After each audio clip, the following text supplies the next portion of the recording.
Philadelphia fans have high expectations, and when a player doesn't always meet those expectations, Phillies fans, they're not afraid to express their own disappointment. And that's what happened early in Mike Schmidt's career.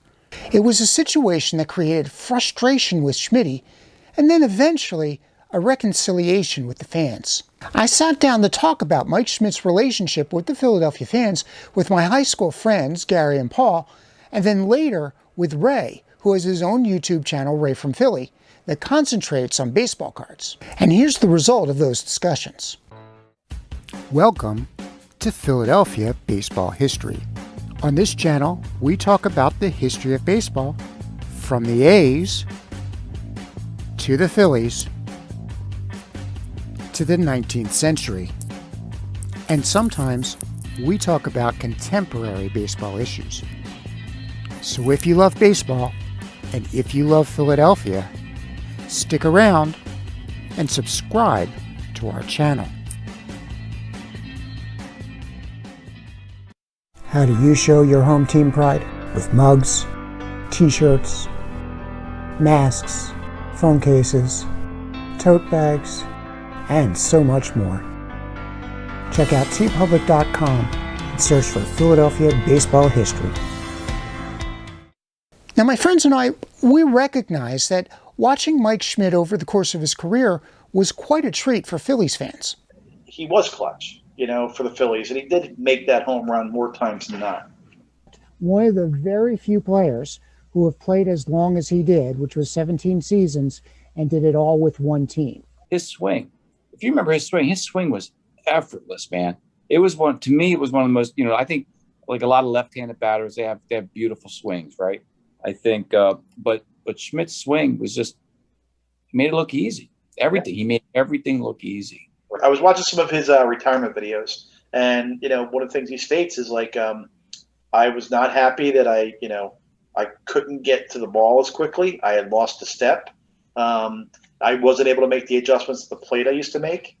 So, there's even talk that if he would have gone to the American League in DH, he could have played another 5-6 years as well. Schmidt could have played much, much longer. He should have hit 600 wasn't for 2 years, 78 and 81. The 78 season, he got hurt on a series against the Pirates. Bruce Keeson, he walked to the mound, and catcher Ed Ott tackled Schmidt to the ground, and Schmidt broke his thumb. And I remember seeing a picture in the newspaper next day. It was in a cast, and he missed more than 30 days. I think maybe 60 days, and because he was on pace for MVP that year in 78. And that, I think he finished with 21 homers that year because he missed a lot of games from that Ed Ott injury, I call it. And then, of course, the 81 strike. So he probably missed out on, he could have hit 600 easily. But it's no secret that Phillies fans, they took quite a while to warm up to Mike Schmidt. And, question, how many of us actually did boo Mike Schmidt when he struck out? I did. I know I did. I was blasphemous. You remember in high school I told you that, Paul, and you had the same reaction. Yeah, no, you don't punch me. I booed him. I won't lie. What? Yes. I booed anybody that struck out. Look, you were, 10, 11, 12. It's what you did in Philadelphia, right? Ooh, good allowing. And look, the thing is, you were so emotionally invested in it. You don't boo much. Now, I will say that with the booing, the cheering was louder, and as I've matured too, it's like I boo the other team more than I boo the Phillies. I always showed my displeasure towards the Phillies when they did not do well. I always felt the was it 10th man type of thing. You do that extra. And you've been to the Phillies games. You've been to playoff games for the Phillies. It's an electric atmosphere. In part, that's because Philadelphia fans are passionate, and they expect passion from their athletes. Huh? Phillies fans have high expectations. Yes. Very high expectations. And I think there's this tendency every time somebody strikes out, to boo. And the thing with Mike Schmidt, like most home run hitters strike out a lot. It's just part of taking big swings and trying to knock the hell out of the ball. You strike out a lot, in his defense and in the defense of, of all those home run hitters. So I think he had like 1,800 strikeouts or something like that. Something crazy. Mike Schmidt still leads the Phillies in strikeouts with 1,883. Ryan Howard, 1,843. Baseball players like Larry Bowa, Pete Rose, and even Lenny Dykstra, they were embraced by Phillies fans in part because of how they expressed their emotions while they played. I always think it's because he was just not an emotional dude. He was always cool, calm, and collected. And I think Phillies fans like to see that exuberance. They like to see people like when Dykstra came over. They like to see that, the fieriness. Larry Bowa was the same way. Just fiery. Schmidt was just not, and he came across as aloof, just not connected at all. Interestingly enough, it's funny when I met him before a game once, and granted it was before a game and he's getting prepared for the game. He was in the dugout. I had an opportunity to go down the field. He was in the dugout, and dude didn't even. I mean, he signed an autograph for me. I had a letter that I wrote to Sports Illustrated. It was in 1986 when they didn't give him any coverage whatsoever. It turned out to be his MVP season, but they weren't giving him any coverage. He was having a hell of a year.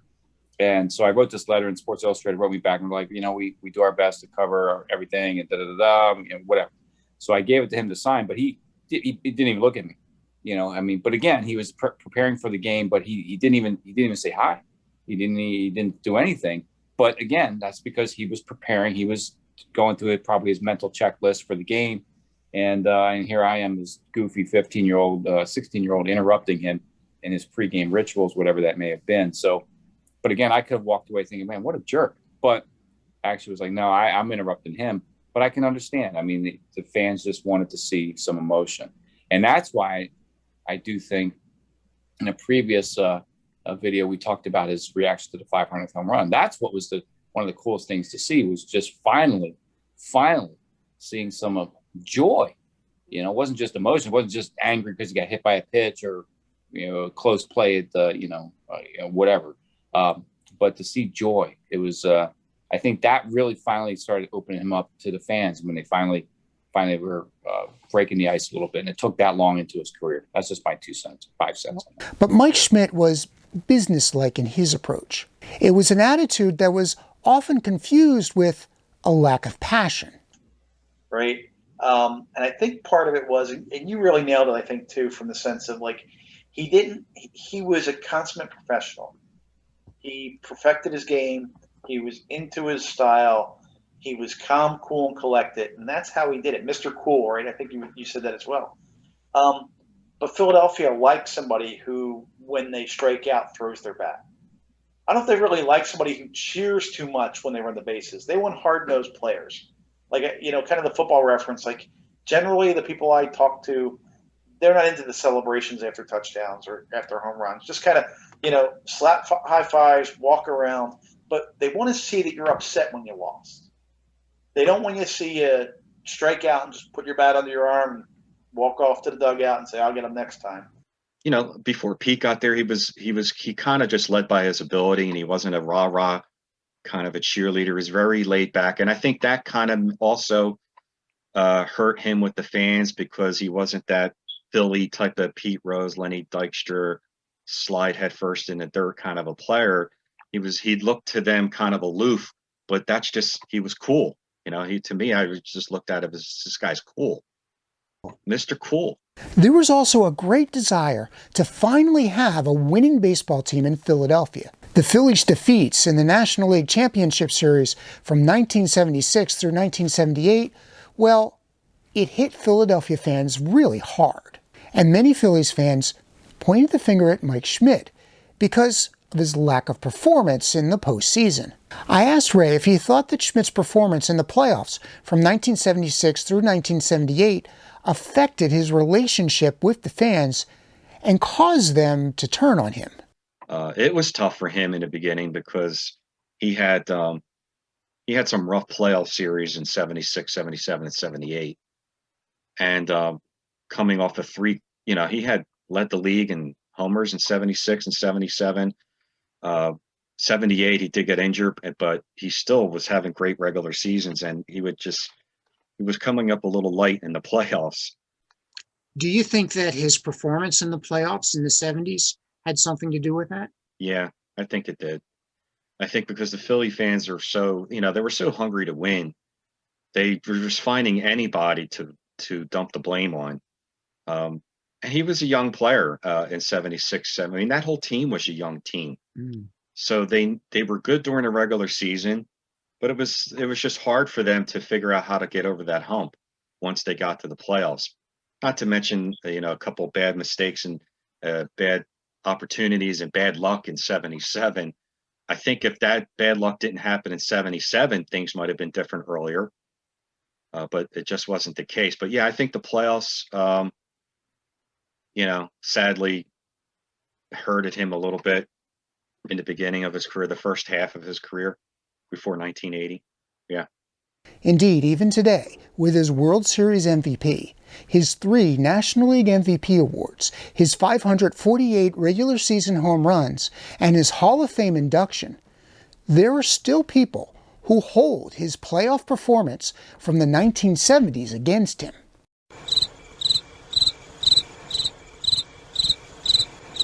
And once Pete Rose came to the town, well, Mike Schmidt definitely turned things around on the field. He became a better hitter. And I attribute a lot of that to Pete Rose. I think that's correct. He credits 2 mentors. He credits Dick Allen from the 70s when Dick Allen came back in 75 and 76. Right. And he gives a lot of credit to Pete Rose, yes. Pete Rose in 79 and 80 taught him how to, because Schmidt at that time before Pete got there was susceptible to the away pitch. He'd swing and flail because he was a power hitter who would just pull it. And Pete showed him, look, if it's away, go with it. Go away and hit a line drive off the wall for a double. So that year in 80, I mean, before the 80, Schmidt was like a 245, 255 type hitter. He had 280, 282, I think, in 1980, which for a power hitter at that time was phenomenal. Yeah. He got 48 homers and a 282 average. And then in 81, he had 316. Of course, it was a strike shortened season, but you could see that he was becoming a complete hitter in his 30s in the 1980s.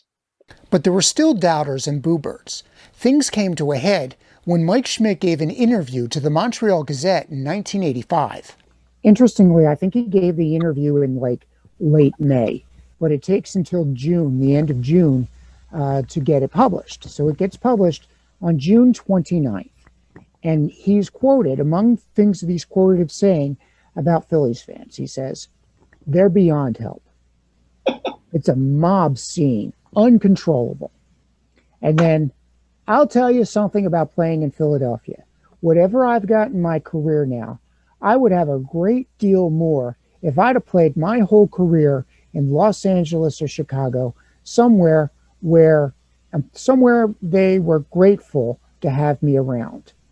Right? So that gets published, and Schmidt knows it's getting published. He's on the road. His next game was July 1st, 1985 in Philadelphia against the Cubs. You two, We were there. you went to that game. Yeah, we Tell me did. about it. And they announced the team. They announced them coming on the field, and the boos started. And this strange-looking guy came out. By the way, Schmidt played first base that day. Rick Shue was playing third base. And you look over, and we were, Paul, correct me if I'm wrong, or left field. Left field. Yeah. Over, and they had it on up there too. And going, what's going on here? This big black wig, these big sunglasses, like Elvis Presley sunglasses, and the Phillies hat on, and a guy comes out and starts throwing balls from first base to the infield to warm up. You're like, who the hell is that? And then you see the 20, and then you see the Fanavision picture, and you know it's Schmidt. And from that point, everybody started applauding and laughing. from what I recall. Yeah, Booze. that's exactly what happened. Yeah, it was booing. It was hellacious, man. It was relentless. And then all of a sudden, it was once they realized what was going on. I mean, that was he broke the ice.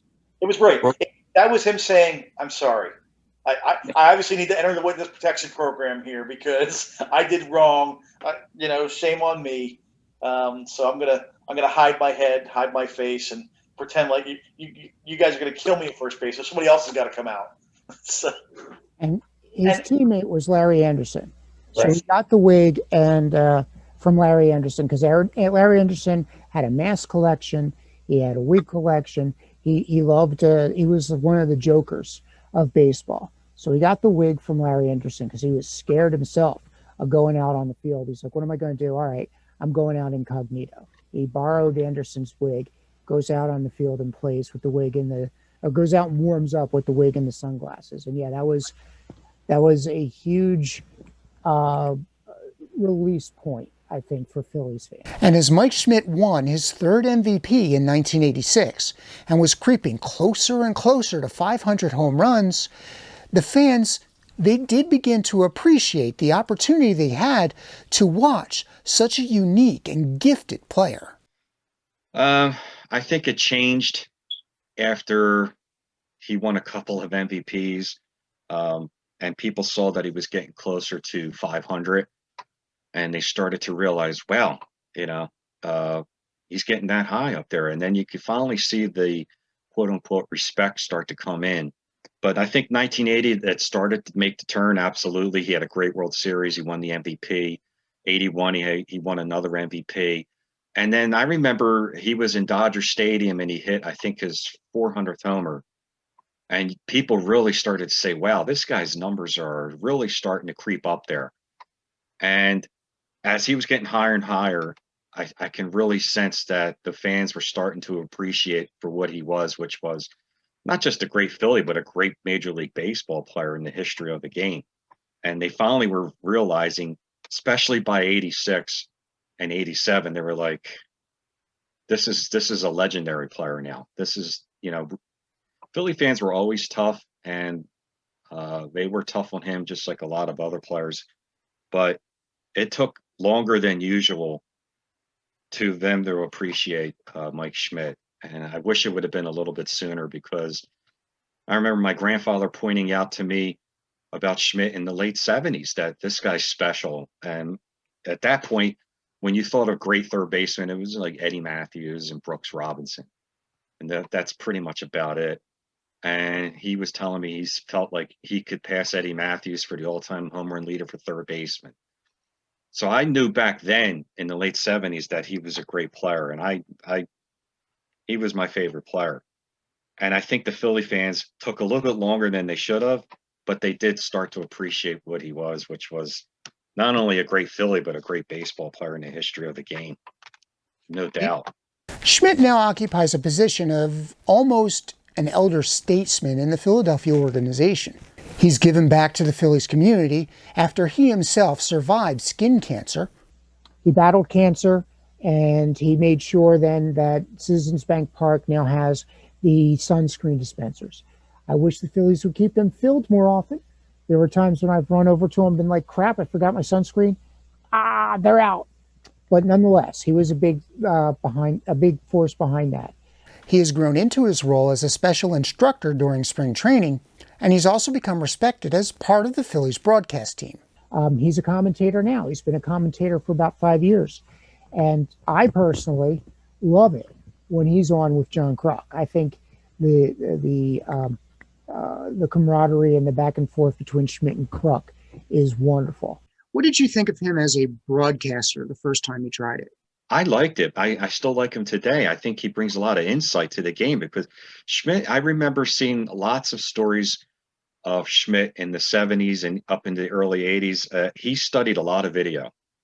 There was pictures of him showing pictures of him in the clubhouse where he's looking at videos of behind home plate. He would have someone videotape him. So he kind of had that Ted Williams mentality of hitting, where he just constantly studied hitting, swinging down on the ball. And he brought a lot of knowledge to the game. and he just did everything with elegance, the barehanded play at third. But he was really knowledgeable about the game. And I love listening to him talk. Like, he can see things that other people, the average fan, can't see. And now, Mike Schmidt is a beloved part of Philadelphia baseball history. And now it's your turn. What are your favorite memories of Mike Schmidt? What do you want to tell me about Mike Schmidt and his relationship with the fans? Give us a like, tell your friends about us, and don't forget to subscribe. I really appreciate that you've taken the time to watch this video. Special thanks to Ray from Philly for participating in today's discussion. Ray from Philly is a channel that focuses on baseball card collecting, so please, by all means, go and check out Ray's channel. There'll be a link to Ray's channel in the description box below. Thank you for watching. Don't forget to like, subscribe, and share. If you have any ideas for topics that we can cover in the future, please let us know in the comments below. If you would like to see more of these videos, please consider becoming a patron through Patreon. Again, we'll have a link in the description box below.